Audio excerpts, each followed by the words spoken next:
idea where we're going. Oh, crap! Clapping our hands is how we play. We are not in anyone's way. Out of the way, out of the way!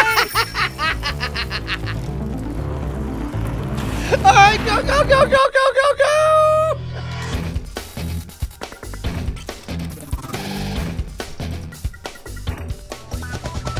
Welcome to Cordkillers, our mission to report the intel from the front lines of the cord-cutting revolution so you can watch the stuff you want to, when you want, where you want, on whatever device you want. I'm Tom Merritt. Hey man, I'm Brian Brushwood, and hot googly dig dog, did I enjoy that opening video, which I had never seen until we watched it just now. I'm so glad that you laughed at exactly the same point I do at that super dumb joke. We are not in anyone's way. Get out of the way! That's fantastic, man. How you been? I have been great. I'm not anymore. I'm sorry about that. I've been great. I've been mighty. I've been small, Brian. Sit, gather by the fireside, and I will regale you with tales of all of the above. We have a classic episode of Cordkillers.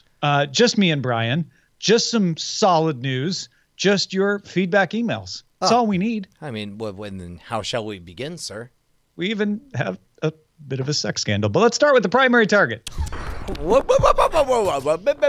what? Hey, YouTube says viewers watch 100 million hours of clips a day in the living room. That's up 70% in the last year. And Google uses in the living room. They had to clarify this after Sundar Pichai said it on the earnings call. They don't just mean sitting on your couch with the phone out. They mean like we're talking about on a television set, like YouTube on a television set. So it's a small amount of the overall use. YouTube users watch about 1 billion hours of video a day, but 100 million hours of that is on a television. And then Monday, YouTube rolled out a YouTube TV app for Android TV and Xbox One and said that apps are coming within the next few weeks for Apple TV, Roku, Samsung, Sony, and LG smart TVs. Significantly not the Amazon Fire TV, because Amazon and YouTube are in a spat right now. Basically, it's essentially the same app you get on the phone and can Chromecast right now. YouTube TV, in case you're like, wait a minute, YouTube TV, that's the one where you can watch live television, has a DVR, all that stuff. The TV version of the app will have a full programming guide grid. That's not something you get on the phone version. And it'll let users scroll through a transparent sidebar of channels while the video still plays, kind of trying to give you the same experience that you get on the phone where the video stays playing at the top while you can scroll below it. And, Brian, I know you like this, it also supports voice search. Yes, I do. But more importantly, can we do a little bit of abstract, since it's just the two of us here? Can we do some abstract we can do some abstract if we try. It's just the two of us, me and the other one. I'm not sure where to begin on all this. We have talked on Cordkillers many times about how what we're really seeing is a battle of people to renegotiate their contracts and do stuff not that what they agreed to 10, 20 years ago, but instead what people actually want nowadays. Now that we exist in this post Netflix world where more people than ever are willing to accept that quality content can be on any platform, whether you're paying for it or not. How much do you think it changes things to wrap your mind around the possibility that what we're really seeking is an environment where we trust the curator of content to guide us through the experience? And specifically what I mean by this, Tom, and I'll get to the question, I swear. Is it possible that the winner of the post-broadcast era is going to be the company that figures out not so much what content people want, but how they want it delivered? Because YouTube, I got to tell you, I love the fact that YouTube shows up, it pops in your feed. I'm able to watch a 40-minute Red Letter Media review of a thing, and then it ends, and then I have this like, oh, do I want to pick another thing or not? Whereas I hate television for that exact same reason. I hate television because it's like, well, this is over. Now you're going to listen to this, and I'm just going to keep shoveling garbage in your mouth, and there's nothing you could do about it. As somebody who's starting to play a little bit more video games and also watching television at the same time, I love the freedom of choice that comes from YouTube. I abhor the moment a video ends and suddenly it's my job to decide what I watch next. Excuse me. That's not, I don't want that responsibility. Don't tell me what to do, but I don't want you auto-playing automatically what's next because you're a robot and I don't trust you, robot machine. And I was thinking about, similar to the late 90s, gave us the MTV VJs. I wonder if there's a new VJ of the next era that is essentially, live mixing all of this stuff. And here's my question. How long until Twitch starts offering a partnership that allows somebody to just, I want to trust one person to keep feeding me stuff, but I don't want it to be impersonal like a YouTube playlist. I don't want it to be corporate like cable television feeding me stuff. I want to trust a person who understands that I want something to watch while I'm playing Wolfenstein 2 or Hearthstone. So you've taken a story about one thing and you've asked a question about a different thing. What? Yes and no. Okay. Here's how they're linked. I can see where they might be linked. Okay. But yes. I think I need to point this out for the audience sake, because YouTube TV has this problem where people go, so it's YouTube. And it's like, well, no. And I know you know the difference, Brian, but right. I'm pointing out that when Brian was using all of these examples from YouTube to set up his question about YouTube TV, that could be confusing to people. Correct. So if I may, tell me if I've got this right. What you're saying is on YouTube, the thing we've all had for 10 years now, you like this way it selects things and plays things, but they don't have it quite right. On YouTube TV, which let's also call PlayStation View or DirecTV Now, you have a lot of things that you would like to watch, and you would like somewhere in between those things to meet so that Rick and Morty and Mr. Robot and all those things you watch on YouTube TV / PlayStation View could be mixed with the things on YouTube, Twitch over there, and presented in a way that doesn't make you feel like an algorithm is telling you what to do, but doesn't require you to make a decision. Look, there's a reason we were meant to be together, Tom. And this is it. This is, you speak my language. Okay, good. I'm glad I got that, because I think that is essential to what's going on here. And I wonder who gets it right first, because one significant element of this is YouTube TV says on your TV, we give you a grid, and there doesn't seem to be a way around that. Everybody wants a grid, but for how long? Because what I love about all of these services, and YouTube TV is doing this not only on the app, but on the television versions of the app too. When I log in, I don't know what channel. I just see my shows. Yep. And I'm like, oh, there's a new Bob's Burgers. I'm going to watch that. Oh, right. There's the Mr. Robot. Or I'm going particularly like, I need to watch the latest Star Trek Discovery. Okay, there it is. And I love, you've already jumped ahead of that. You're like, great. They've almost got that figured out. Give me the next thing. Give me the thing where and specifically, sometimes I'm catching up on stuff, but sometimes I'm like, you know what I like. Play me something good. Yes, and that's where I eventually want to get. But before we get to that discussion, my initial branching thesis is we have always talked about how content is king. And we have largely over the last half decade reported on a story of this content property is now in this Monopoly game player's domain. And this is now in the other. And these guys have farmed a deal because we all know content is king. For the first time, I'm toying with the idea of maybe content isn't king at all, but instead... Heresy! But instead... Liege Majeste!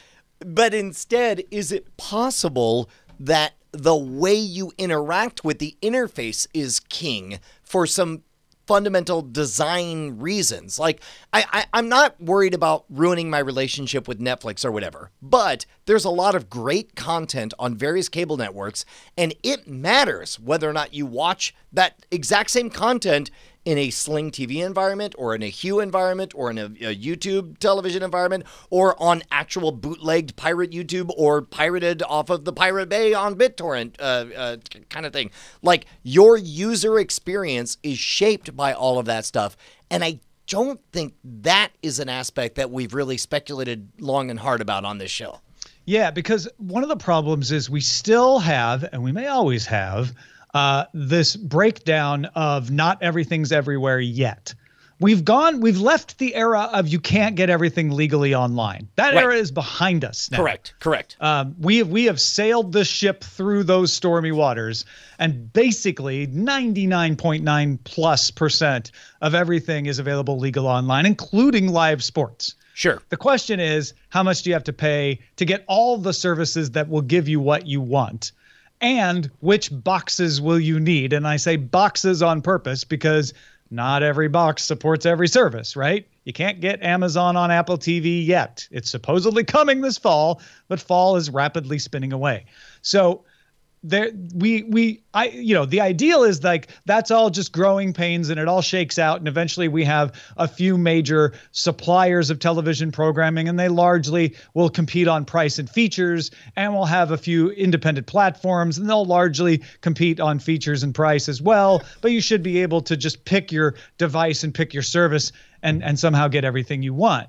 And the control over that interface is where the battle is happening now. Right? Agreed. Amazon wants to be the place that says, we'll tell you what to watch. It'll be Amazon Prime programming plus Stars and Showtime. And we'll have all this stuff, but we don't have live yet. And we have Thursday Night Football. And then you have Hulu and YouTube saying, we provide you the on-demand version of, in Hulu's case, network programming, in YouTube's case, YouTube creators programming, plus live TV with an unlimited DVR, and we'll try to mesh those together, but it's not quite there yet. And then you have PlayStation Vue and Sling TV, who are out there still sort of mimicking cable because they needed to get in the door to the first place, but because they were in the door in the first place, now they're kind of scrambling to polish up their interfaces, and I don't know where it lands. So I'm so glad that you're on the same page with me, because it occurred to me even just now hearing your summary. I asked myself, like, well, what is it that I have to care about the interface by which you watch all of those programs? And I realized, if I'm going to be totally honest, we have reached a level of familiarity with artificially intelligent agents that work on our behalf that for the first time, not only, like, I'm still angry that anybody knows channel numbers on anything, because that's dumb. Why should anybody know the channel number that a network appears on? That's Tech insane. TV was channel 354 on DirecTV. Why Exactly. do I still remember that? No clue. That's a crime that you still remember that, and you should seek retribution. But now I've moved all the way on to, out there is some show that, by my viewing habits, it should be painfully obvious that I will love. And yet I don't have, and I'm crossing my arms, audio listeners, I'm crossing my arms as I say this, and yet not one artificially intelligent agent has bothered to tell me about it. And then now, so in other words, I'm an entitled, terrible person is what I'm getting at. But does that make sense? Like, how long until that becomes the expected thing? Like, hey man, you done goofed, Jeeves. You did not bring me the best thing on the planet. Well, short answer is there's no AI in any of this stuff. It's all algorithms right now. It's not AI. And so we have a ways to go to bring AI from playing Go in labs and helping to identify cancer in certain medical situations to actually running on your home Roku, Apple TV, Fire TV. Well, but I mean, a crude approximation does exist with your Alexas and your They're just not Siris. very good.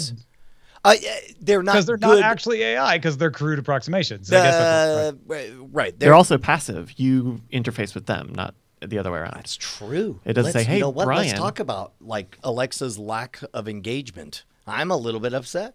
I think she's having trouble at school because she's not engaging.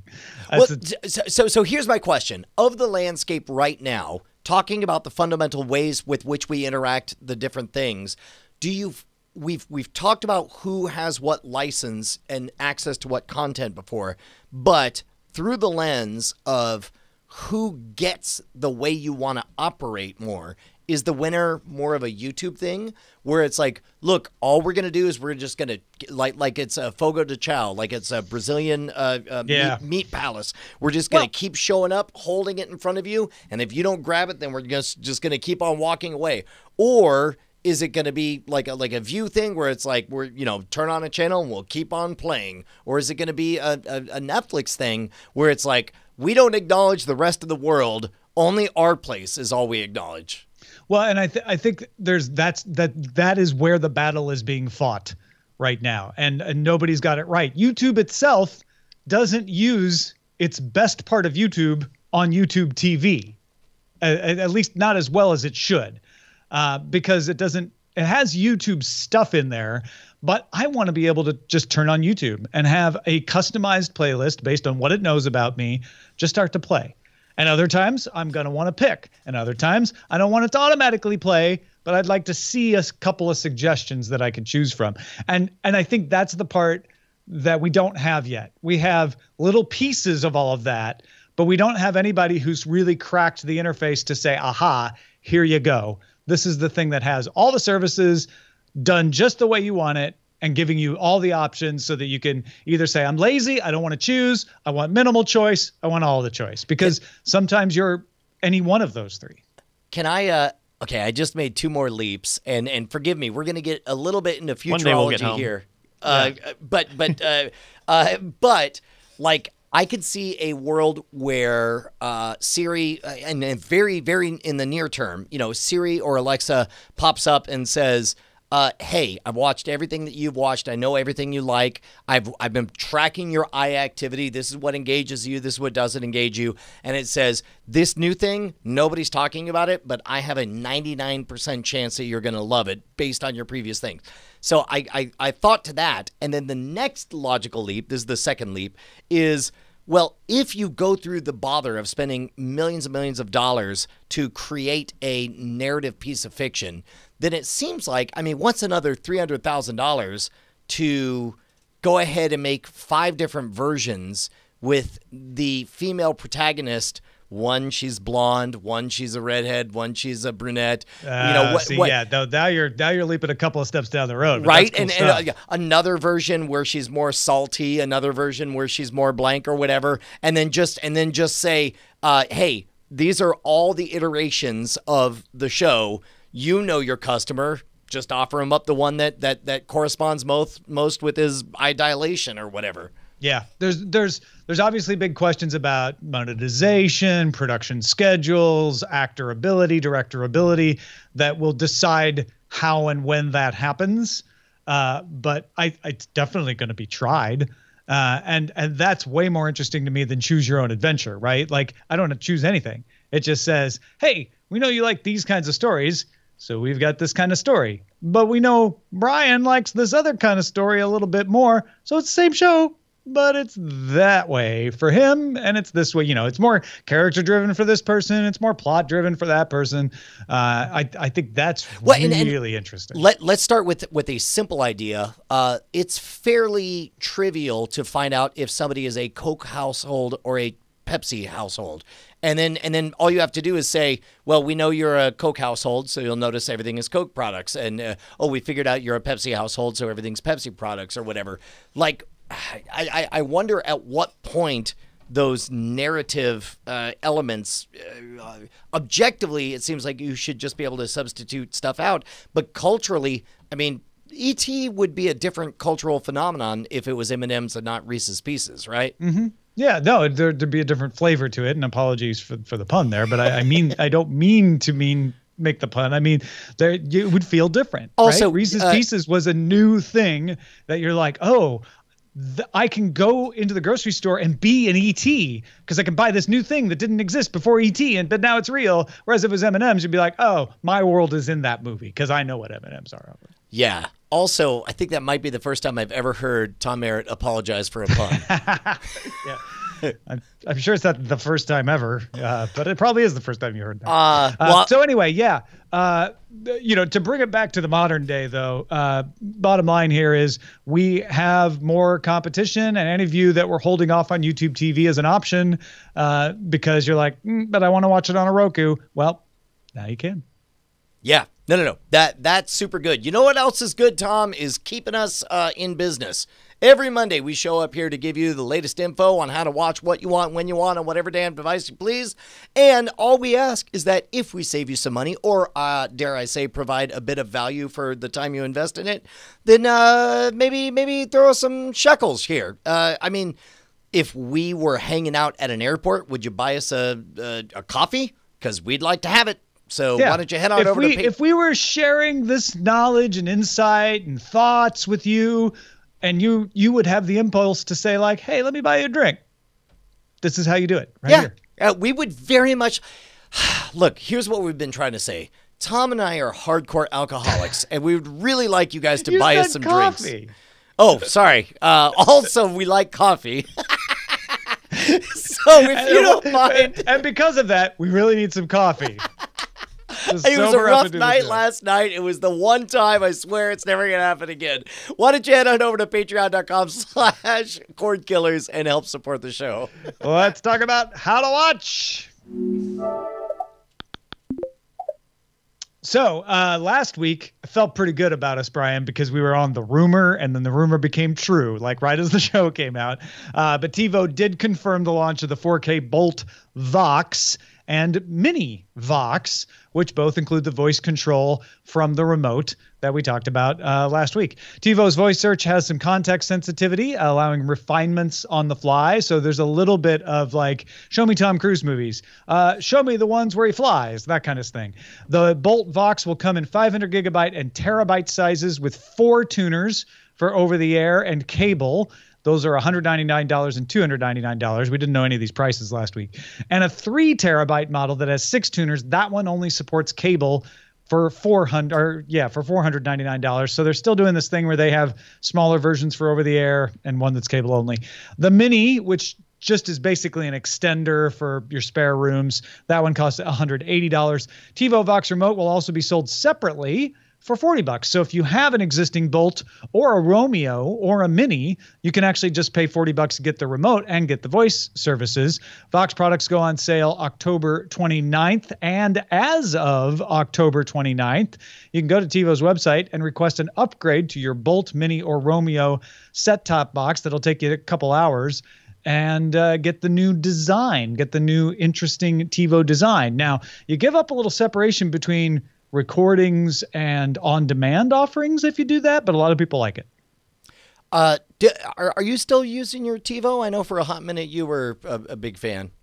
Yeah, we relied on it quite a bit in the early days of actual cord cutting, and it was actually one of the things I used to get us used to cord cutting before we even got rid of DirecTV. Oh, that's right, because you could get away with acting like, oh, we're just watching TV on this new TV watching box. Did I mention? It's not that much different. But I'll be honest, these days I kind of just end up using PlayStation View because we're in it for the cable shows, and then it's like, oh, let's watch this. And we just watch it. Like last night, I didn't even think about the fact that I watched the entire World Series on PlayStation View when I could have watched it over the air. Now, if I'd had an internet connection outage or something like that, I would have gone to the TiVo, but we haven't really been using the over-the-air box as much. So are you, look, Tom, it's just us girls here, man. I know we don't have favorites here on Cordkillers. I know that we're all about the content and getting to the content in the easiest way possible, but I mean, between you, me, and the Bryces around here, is there?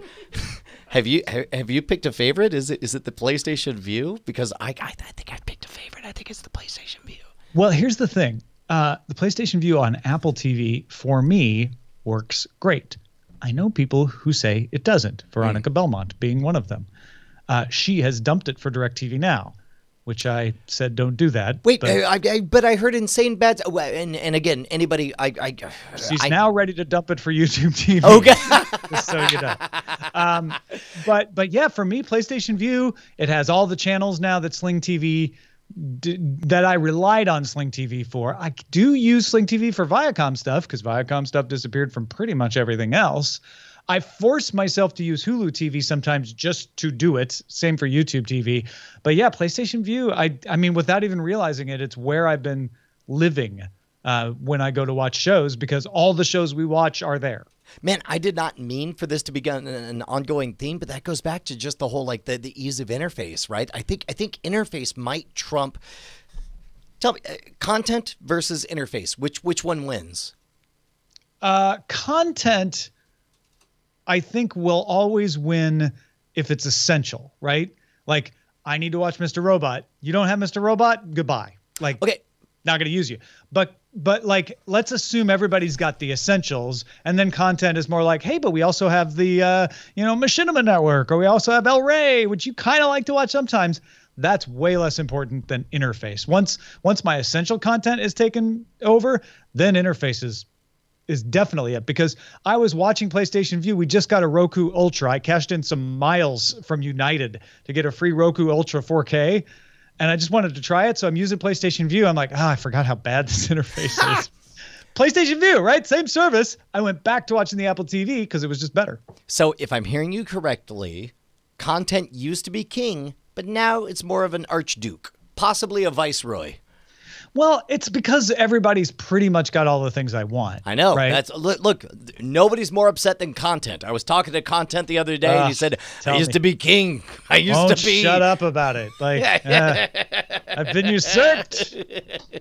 Fair enough. But yeah, and that really ties us back to this TiVo BOLT VOX, because what TiVo's trying to do is say, look, we know, Merritt, that you only use us to watch CW shows now, but we've got all these cool interface improvements. Come and get it. You can get them on your Romeo right now, and it's easier and it's better, and we're making it. We're just getting things out of the way so you can just watch your shows and don't worry about where it comes from. Not sure I'm convinced, but that's the right way to go. Right on, man. All right, let's talk about what to watch in Under Surveillance. Yeah. It's all about location. If you're new to the program, this is the part where we tell you what to watch, and you have to obey us no matter what. It's not exactly what we do. We usually just talk about what we're watching. Give or take, man. Might as well. Yeah. But you probably know Stranger Things Season 2 came out this weekend. What you may or may not have noticed, it gets pushed on you if you finish the season, is Stranger Things has a 7-episode after show, like Talking Dead with Chris Hardwick. This is their version. It's called Beyond Stranger Things, and it's got the stars of the show on it. Now, Netflix means it to be watched after you complete the whole season. So it's only 7 episodes. The season is 9. And they're like, don't watch any of it till you finish all 9. So I'm assuming that the discussions are here's how I assume this works, and I'm making all of this up. This is just my gut instinct, and you can tell me how close I am. Either, so yeah. Okay, great.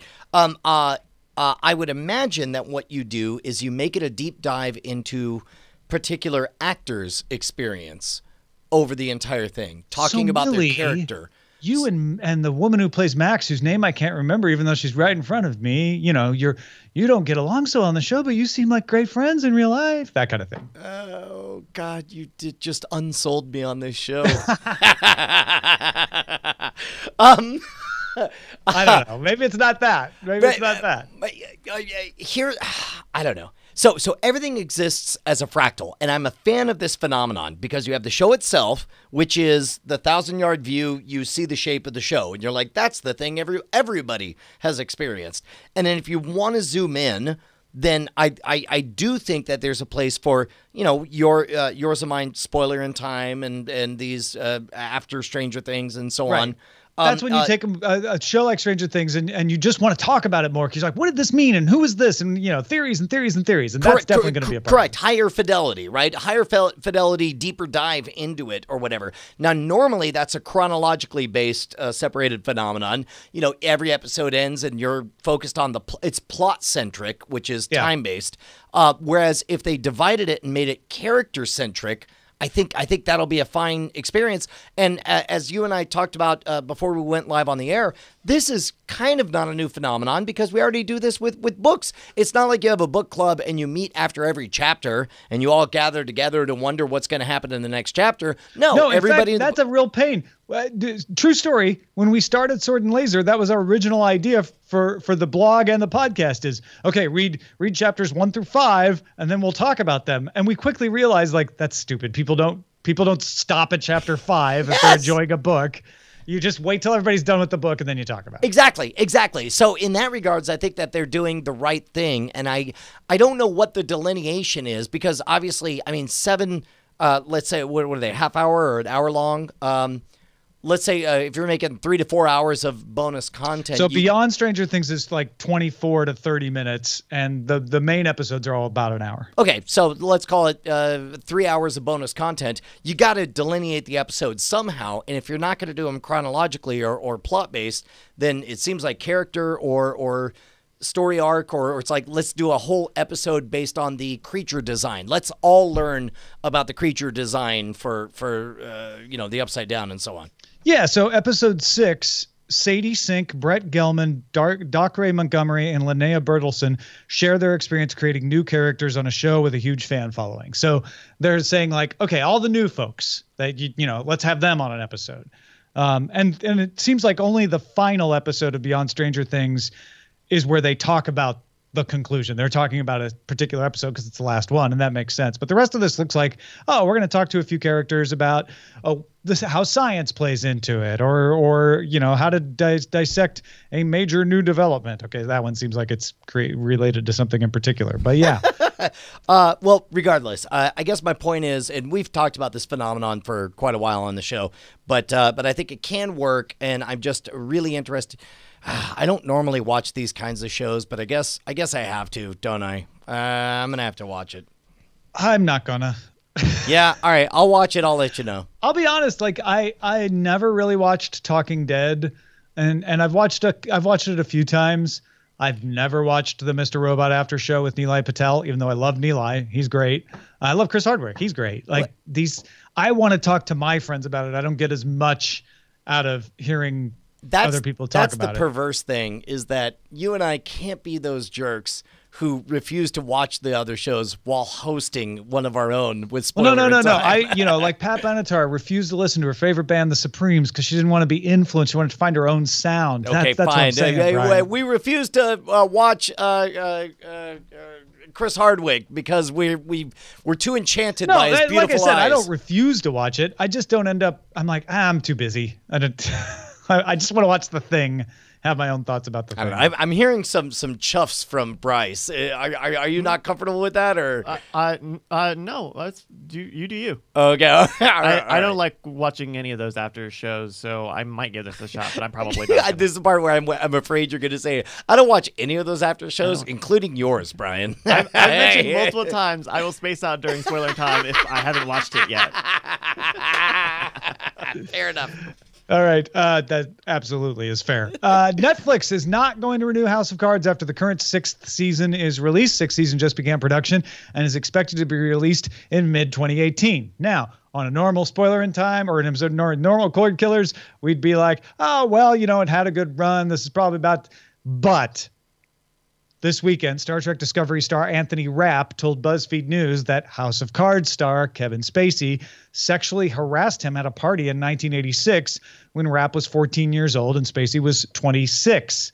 So that sheds a different light on this. Now, Netflix and production house Media Rights Capital released a statement in response to a leak. So Deadline earlier today said sources say it's not going to be renewed. Netflix and Media Rights Capital confirmed, no, 6th season is the last season. We weren't necessarily going to say that now, but we're saying it now. And they did add that the companies are deeply troubled by the news about Spacey. Now, sources are also telling TV Line that the decision to cancel it was made months ago. So it becomes more of a question. Like normally, Brian, we just talk about like, is it too late? And I think that's probably where our conversation would have gone. Like maybe this lasted a season too long or two. But now it becomes, are they canceling it because of Kevin Spacey? Yeah, well, it seems like if they were canceling it because of Kevin Spacey, and again, all the indications indicate that this was already... first of all, let's establish some ground rules here. Can we all agree, and me unfairly so because I have not finished all of the episodes of House of Cards, that however long House of Cards goes beyond season 3, it was pretty much over existing. Like at that point. I mean, I'll be honest. I continued to watch it, and I really enjoyed season 5. I thought it made a big comeback, but I do not find it irrational for them to have said, "Yeah, 6 is going to be it." Like so many of my friends were falling off of it. Fewer and fewer people were watching it. That things lasting 6 seasons pretty good. Like that seems like a natural time. Yes, 100%. Also, you have so there are so if I'm remembering the timeline correctly, it's not like Netflix just announced loudly we're canceling this show. Instead, the timing was when somebody asked them, like, hey, is there going to be another season? Well, it wasn't even asked. Deadline came out with a story saying, hey, guess what? Our sources say that they told the cast today that there won't be another season after this one. You know, I bet we know why because of this weekend's news. And Netflix came out and said, okay, we'll confirm it. We don't want rumors kicking around. Yes, that is right. There will not be anything after season 6. They did not, even though they addressed the Spacey accusations, they did not connect them. And that's where TV Link has its own sources saying, guys, they made this decision months ago. The fact that they told the cast today probably does have something to do with the weekend news, but the fact that they're canceling it doesn't. Yeah, I think that's 100% on the nose because, to be honest, if this thing was making all the money in the world, my guess is they would be, number one, figuring out how to keep it going. Number two, figuring out damage control on whatever rumors there are about X, Y, or Z. It's only because this thing is organically ready to draw to a close that it becomes this coincidental timing. Look, and if you're like, hey, there's a 5% chance we do a season 7, we're pretty much sure we're not, but let's not tell anybody yet until we're 100% sure. That's why you might not have said anything publicly or to the cast or anything. You want to maintain that negotiating. That's just good policy. Like, don't tell until you have to. And I think after this weekend, they're like, there's just that chance, whatever small chance there was just went down to 0. Yeah, I don't know that it went to 0 though. I think they're still reading the room. I think that depending on, they can always change their mind. You're right. Yeah, like I mean, if suddenly it comes out where it's like, whoa, yeah, did I say that? I didn't say that at all. Ooh, that's not what I meant. And the air is cleared, and then suddenly, I don't know, an SNL parody sketch of House of Cards becomes the most popular thing of all time. Yeah, I mean, again, I know a lot of people are like, that's not going to happen based on X, Y, and Z. But Brian's point is well taken, which is like, stranger things have happened. Correct. I don't mean the show. Yeah, well, that also. Well, okay, both have happened. Yes. Things that are stranger than this have happened. Also, the show Stranger Things happened. We both watched some of Stranger Things. My wife made me watch the entire thing on Saturday. Oh, she forced you. You poor thing. She did. I'll tell you what. She said, you're not leaving this house until you've finished your Stranger Things. Man, it must be really rough to be the husband of somebody who works at Rotten Tomatoes and is able to get you okay, in. Brian. I mean, the backstory here about us having to watch Stranger Things is we had a lot of travel this month. So tough. It's so wearying. Tough. And Eileen, being the director of production for Rotten Tomatoes and Fandango, has been really working hard on hold on, Skip real It, quick. which is premiering November 1st on Facebook Watch. So have you disclosed this before? That she works at Rotten Tomatoes? Or just where your wife works in general? Oh, yeah. No, I may have mentioned it. Actually, a guy on Twitter today gave me crap about Eileen working for YouTube, and before I could respond, he deleted it. Like, yeah, she don't work there anymore. But yeah, so anyway, with See It, Skip It coming out November 1st on Facebook Watch, she's real stressed out, so she just needed the break. Yeah, okay, well, at least you didn't go and watch something that, like, might have been on my list of things I was most excited to watch all year long. And certainly it's not like you would have buried Eileen that. Is because she's doing See It, Skip It, which comes out November 1st on Facebook Watch with I'm Jacqueline sorry, Shagood. the show's called what again? See It, Skip It. See It, Skip It. But, should you see it or should you skip it? This seems like something that belongs on Rotten Tomatoes. Yeah. Oh, no, it's the Rotten Tomatoes show on Facebook Watch. It's coming out November 1st. But because of that, she had to go see Thor Ragnarok. I'm sorry, it sounded like this is my trick ear. It sounded like you said Thor Ragnarok, the single movie I'm most excited to see this entire year. Yeah, so I kind of had to go with her on Thursday to see it. Oh, what a noble thing you did. You really took a bullet. I took a lift, actually.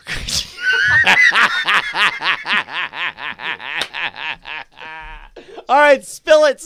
You gotta tell me. So I cannot tell you much because they are serious about not wanting to spoil this movie. I've been to a few of these previews. They've never taken my phone.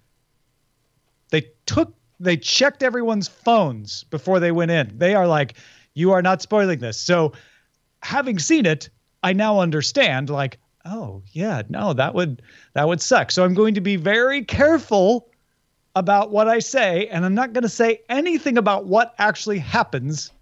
I'm only going to tell you how I felt, and I felt glad. Early, I felt worried that maybe too jokey, and then not too jokey for me by end. All right.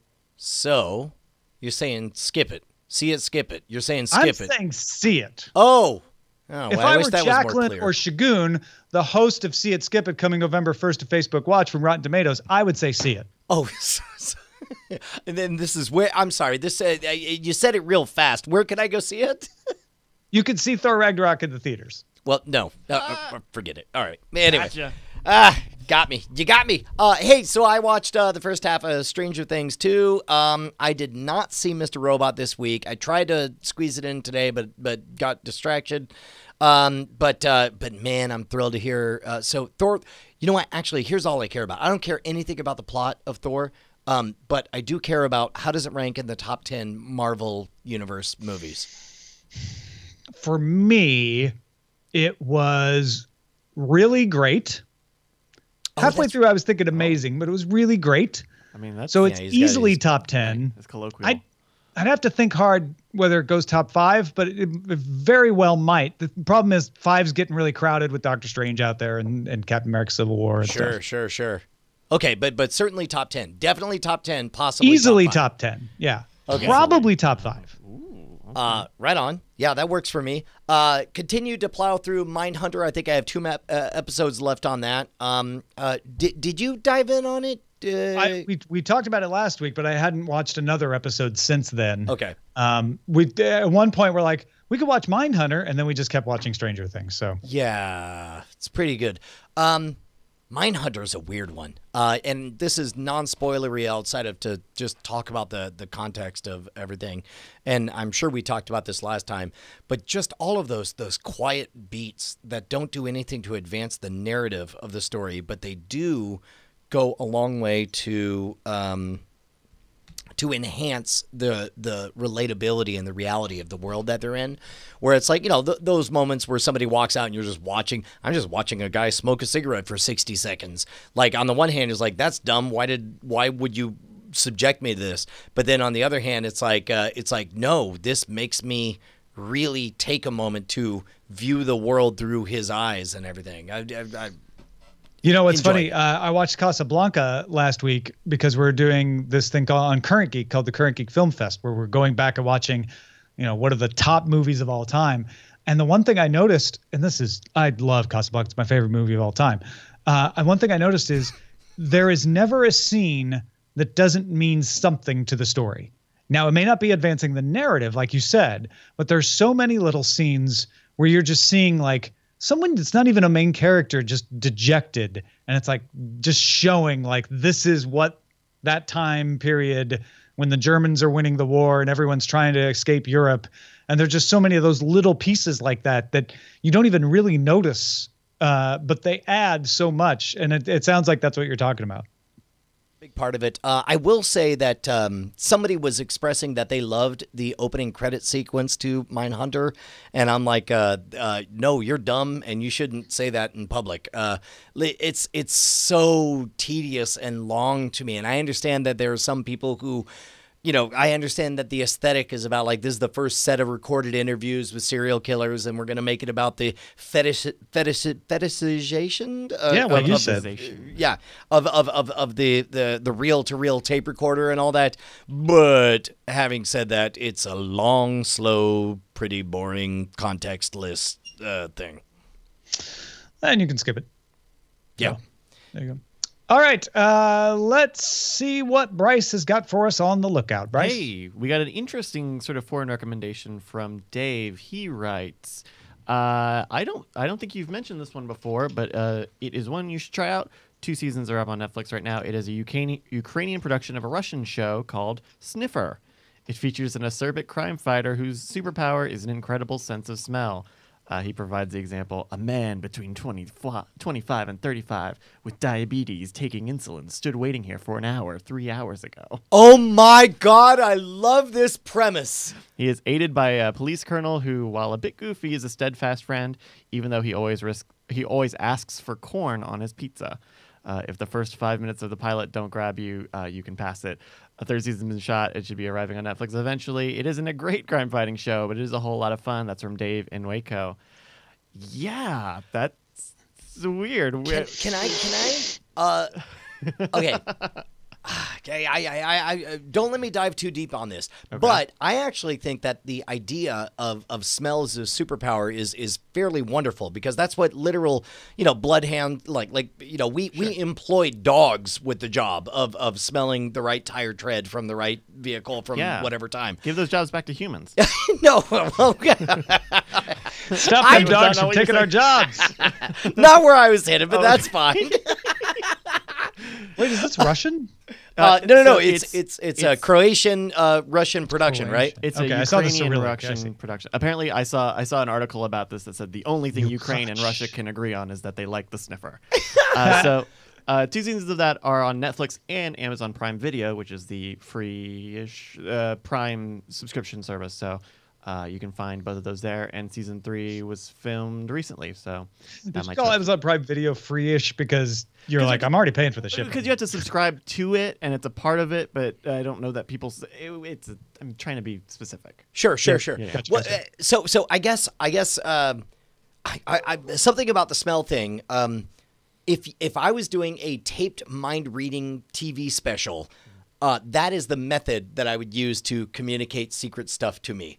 Is a binary, like you learn and identify 5 smells, and then and any 2 of them combined can now you're up to what, like 25 or 20 different possible things, right? 20, yeah. So it's like you're on stage and there's one of 20 possibilities, and the way it's communicated is you smell oranges and then you smell lilacs, and then you're like the ace of 7s or whatever.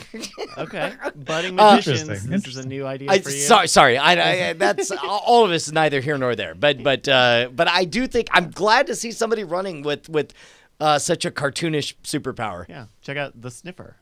Hey, folks, if you've got something we should be on the lookout for, sniff us an email, cordkillers@gmail.com. Now, ladies and gentlemen, I need your help. Oh, I have a new book out. It's called Bavaria. Cover by Garrett Weinzierl, story by myself. Bavaria has been cut off from the other colony ships due to an ancient prohibition against powering its broken engines, and Nath is volunteered to travel to the far end of the ship to search for the lost notes of Bev Bora, which may reveal the secret to restoring full power. But Tom, are you reading the back of the doesn't book? Want him to find it. Tom, it They're looks a willing lot like you're to just commit reading... murder by Jaguar or worse to stop him. I said murder by Jaguar, Brian. How did you Now, read the website by not even looking at it? That's crazy. Here's the thing. I need your help to buy it and read it, of course, because that's I'll do this why right now. By the way, selling number it. one, Garrett Weinzierl, if you're not familiar, is a graphic artist and wonderful person who runs the Angry Chicken podcast, and he did a bang up job on that cover. it's It great. looks great. Yeah, Awesome. fantastic cover. Okay, And what is the best way? If you have bought it, I need you to review it on Amazon right now. Okay, so if I go to Amazon.com and type in and search Bavaria, okay, you will P-A-V-A-R-I-A. find it there it is. as Kindle and a print book. Thomas Merritt. The Kindle edition is only $3.99. This is highway robbery Crazy, right? from you. I'm too crazy to charge more, Brian. Yeah, you are. Okay, I just bought it with one click. Is it out or about to, or am I pre-ordering? No, it's out. You'll get it. Yeah, momentarily. It is available. It's also in Barnes and Noble, and it's on Lulu.com. It's in the iBook store, and it should be showing up Google Play and places like that soon as well. Nice. So go review it. That's what I need your help with. And then, of course, if you want more links to that and other books, go to TomMerrittBooks.com. Would you be upset if I reviewed it without having read it yet? I mean, don't tell me. I don't know. Jeff Bezos might not like it, but that's between you and him. Yeah, but by the way, this is a good time to remind everyone that if you want to steal $2.50 right out of the pocket of Jeff Bezos every single month, then use your Amazon Prime subscription to twitch.tv/nightattack. Yeah. Oh, and Per Face for Radio asked about an audiobook version. Yes, there will be an audiobook version. I will put it on Audible, but I am recording it and posting it to patreon.com/acedetect so the patrons get it first. I'm the first to review. Oh, fantastic. See, that's why I need it. What was the Patreon book. that they can hear it first on? Patreon.com/acedetect? Yep. Cool. All right. I gave it 5 stars. It says this is a good book, and I'm sorry, and the headline is good book. So hopefully people don't mistake it for the Bible. Although that's it's a really my good selling personal book. good book. Let's move on to the front lines. Front lines. Mike Hopkins, formerly of Fox, who has been CEO of Hulu since 2013, is leaving to run Sony TV, where he will report to new Sony Pictures Entertainment boss Tony Vinkera. Randy Freer, president and CEO of Fox, will become CEO of Hulu. Apparently that's how it happens. You leave Fox, you go to Hulu, you end up at Sony. So And then Sony goes to Netflix, I think. Right? No, Apple. So this would have been a primary target 5 years ago, right? This would have been a primary target this morning before some of this other news broke. That's fair enough. Yeah. But is that a reflection of Hulu having a less dominant position now? No, I don't think so. I mean, I ended up swapping it out for the YouTube TV launch because I thought the YouTube TV was more directly pertinent to my individual life, right, as a viewer. But yeah, I mean, the swapping of a Hulu CEO itself isn't as big a news as it was when Kalar left, is it? Yeah. No, I agree. Meanwhile, a new FCC filing shows that DirecTV plans to offer a new streaming set-top box based on Google's Android TV with no satellite connectivity or hooks into the company's current Genie hardware.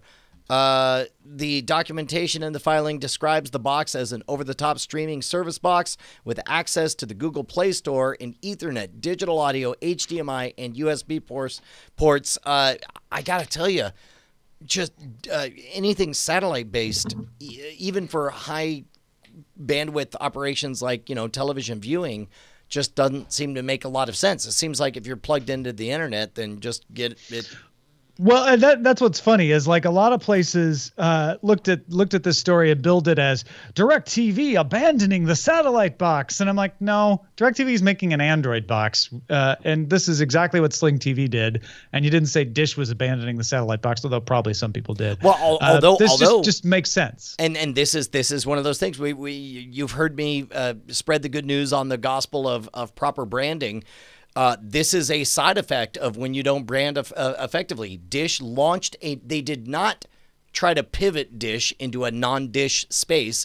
They announced a new thing, Sling TV, and everybody's like, hey, there's a new thing, Sling TV. Whereas DirecTV has always branded itself as the Dish-based network, and then to take away the Dish out of but keep the DirecTV brand complicates things. Now, Roku is like, boxes? You guys are behind. Variety reports that Roku is bringing its streaming video channel, Roku Now, to its mobile app. The Roku channel streams free ad-supported movies, and Roku generates 41% of its revenue from what it calls the platform business, which is advertising and licensing. So Roku's like, yeah, we're going to still sell boxes, but that's not where the money is made. Also, Bloomberg reports Tim Cook delayed the release of Carpool Karaoke because of foul language. In fact, Apple's original content is expected to be comedies and dramas with broad appeal and suitable for all ages. I mean, a lot of people are mad at Apple. They're like, oh, so you don't want to take risks like HBO and FX and AMC and everybody else. And I'm like, yeah, that's fine. We don't need every single outlet out there taking risks, I guess. Well, but also, like, Apple's brand has always been, they've represented a lack of risk. They've run campaigns of fear mongering about, like, what, you're just gonna let anyone clone a PC and just hope that it works, and you're the one left figuring out how to install drivers and so on. Yeah. Yeah. Totally. Comcast lost 134,000 residential video subscribers while adding 214,000 internet subscribers. Last year at this time, Comcast was bucking the trend, if you remember, by adding small amounts of video subscribers. Comcast overall as a company did well. NBC Universal saw a drop in revenue with the absence of the Olympics, but NBC's content licensing haul was up 20% to $440 million. So, Brian, two main things I pull out of this is video service not where it's at, internet is, and actually like seasonal programming is not reliable, but hey, make content and license it out and you'll make money. Can this is the kind of thing I should probably say off the air, but I'm going to say it on the air. Whoa. I am so astonished and so thrilled that for the first time, I just realized I am full on bored by stories of how cable is failing. Like, it's like, yeah, also gravity goes down and the sky's blue. I'm so thrilled that we've reached this point where of familiarity where it's like, yeah, of course they're crashing and burning. And these stories are less and less about decline, but it's temporary, right? Which is what it always was. It's always now temporary. It's like, we had the expected decline, but don't worry about that. We've got the, we've moved, they skipped right past like, okay, fine. We're not going to buck this trend. It's just going to go away. Yeah. Regal Entertainment Group plans to test dynamic pricing in 2018. The idea would be to charge different prices depending on how popular a movie is. I don't think this will be popular for me to say, but Tom Merritt, I love this. I love Uber surge pricing because while it's a bummer that it's a lot of money, it also absolutely guarantees in my mind that I will always have a car available because they have correctly priced it to a level that I will never be inconvenienced. I might not like the price and I might decide to change my plans, but I think everything should be this way. Please pay attention to Brian saying in his mind and hold your criticism of like, yeah, but the way surge pricing is implemented, it doesn't work. That's a whole different conversation. Correct. Because I'm with you, Brian. I think dynamic pricing solves a lot of problems with theaters. And yeah, for a long time, theaters are kind of like cable. Like we had this sweet arrangement that there was no threat to, and it worked great. We could put some flops out there and it's fine, because the others would pick it up. Dynamic pricing is what most industries do for things like concerts. You don't say like same price for Madonna and the Wannabes. You don't know who the Wannabes are or the Madonna Wannabes, which is a totally third band. Like, doesn't matter. They're all the same price. No, you actually charge a lot for a hot band. Taylor Swift is going to charge a lot more than, I don't know, Motley Crue, right? Because Taylor Swift's like super popular and Motley Crue is only going to appeal to people like me who remember them. Man, yet again, Tom, always hijacking my points to bag on Motley Crue. I don't know what you have it out for those guys. I don't even know where Motley Crue came from. That's one of those things where, and I'll tell you where I really thought about this a lot was at Disney World. I like two things. I like the feeling of not being on rails with my planning. I like the feeling that I could do anything I want at any given time, whatever. I also hate lines. And I realized like it used to be that I could have the one or the other. Like I'll just go wherever the lines are not. Whatever ride has no line, guess what? That's the ride I'm going to do. And for movies, it used to be the same thing, but we've reached an age now where so many people are, it's not a money thing, but instead it's a availability or a right now, movie watching greatly favors the pre-planners, the people who a week beforehand pre-buy their tickets and get the best seats and all that stuff. And yet the ticket prices for the seats stay the same all the way up until it comes out.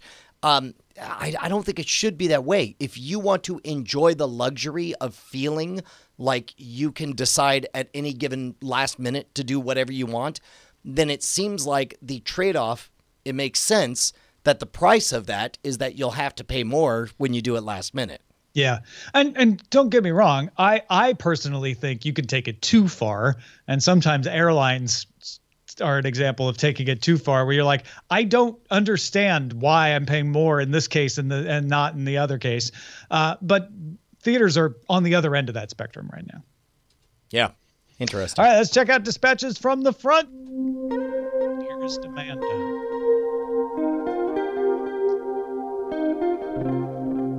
All right. I haven't seen any of these. So here we go. Adam from Crisney, Indiana says, hello, Tom, Brian, and guest. There's no guest. I can't thank you enough for recommending the Movies Anywhere app. Not only did I get 5 free movies for linking my Google Play and Amazon accounts, I now have access to all the special features that I didn't even know were available for my movies. Hours and hours of director's commentary, behind the scenes footage, deleted scenes, gag reels, and production stills. I buy most of my movies on Google, and I watch them usually on my Roku. Nowhere in the app on the Roku for Google Movies, or even the app on my Android device, as far as I can tell, is there a place to access the special features. Maybe I've completely missed something, but I am completely blown away that they don't make the stuff available on their own apps. Anyway, thank you again. Love, love, love the show. Man, if your complaint is that people have not yet figured out how to transition to a 21st century all-digital world, then boy, are we on the same page as you. So yeah, Movies Anywhere. Check it out. Makes the special features easier. David writes in, hi, Tom and Brian. I'm in in parentheses because I'm the lesser. I see what you did. A few weeks ago, you were talking about the new Movies Anywhere app. You mentioned how Ultraviolet makes movies purchased on Fandango Now didn't transfer to Movies Anywhere via Vudu. I experienced the same thing with the 4K code from Best Buy for pre-ordering a Spider-Man Homecoming that redeemed only on Fandango Now. Well, I was digging around my iTunes library with this week and noticed that Spider-Man Homecoming was in there. It took a while, but eventually it showed up in my Movies Anywhere library. You might want to check those movies you were missing before because they might just be there now. Ooh, very good. Well, I will check that right now and verify live that, in fact, I don't see them. Okay. Jack writes in to you. He says he looking. just listened to the latest episode and wanted to add that the way he watches Star Trek Discovery, it's he has a tablet he throws on the VPN. What? One of them showed up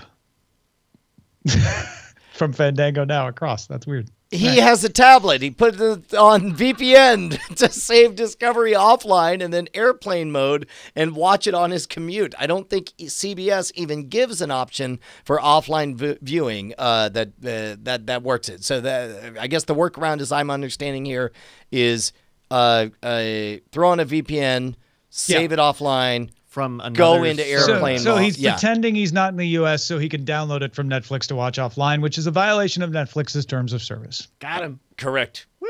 Got him. Please. Hey, Tom and Brian, I wanted to toss a question out to Cordkillers to see if I can get some suggestions. I have a hard drive filled with videos for my 2-year-old daughter to watch when we are bored with streaming options. It's mostly full seasons of young children's television.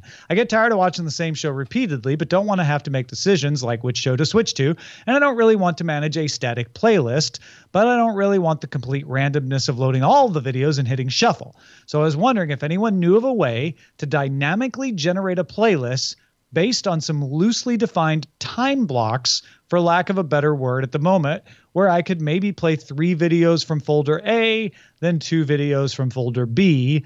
Love the show. Justin from St. Louis. I found this a singularly peculiar request because the behavior I see from my kids, Tom, is that they really seem to love binging. And then I realized, what is it about kids that makes them love binging? And then I realized, oh, wait, adults love binging.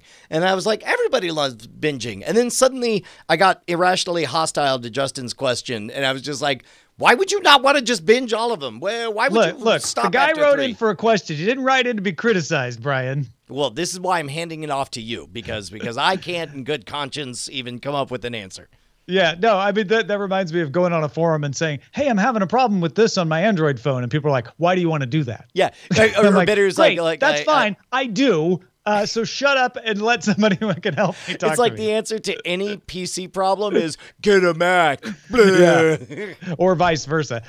No, Justin, the closest thing I could think of off the top of my head is iTunes has smart playlists where you can say, like, hey, look for things like this and put them together in a playlist.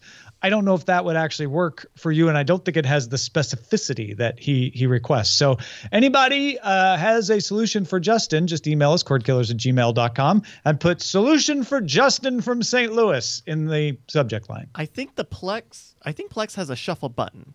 He doesn't want shuffle, though. He wants dynamically generate a playlist based on loosely defined time blocks. Well, my solution is hit shuffle and then turn it off when you're not watching. Yours is like, no, what you want, Justin, is shuffle. Just Even though shuffle. you said specifically that you don't want to just hit You want shuffle. it to change. Martin writes in, as far as Nielsen numbers for Netflix, I wanted to bring up a point about why their numbers will even be more pointless. Nielsen works by taking a sample of people watching a show at a time and extrapolating that sample to the U.S. audience. That works if you know that the people have more or less the same choice of what to watch at a certain time.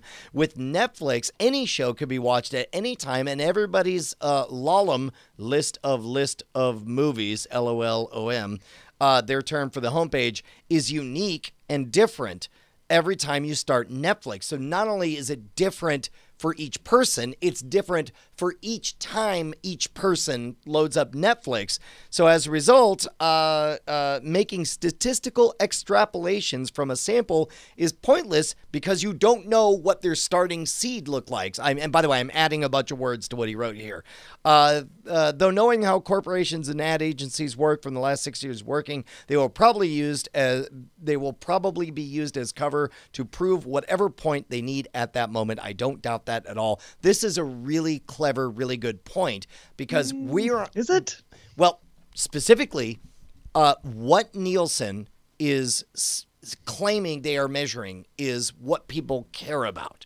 But in an era where people will respond by watching what they are nudged to watch, and it's not like we're all mindless robots, but we do know that nudges opt-in versus opt-out. For example, countries where by default your organs are allowed to be harvested have higher organ donations than than opt-in countries.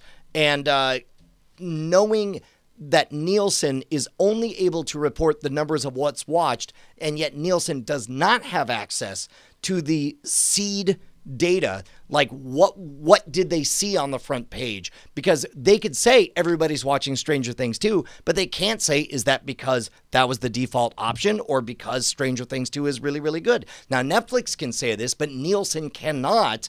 And with that absent black box of data, I think he's got a point. I'm not going to say that he's 100% right and it's all bogus, but are you tracking where I'm headed here? I think you're making a better point than Martin is. And I'm not even saying Martin might not be accidentally right, but he's not right for the reasons he says in his email.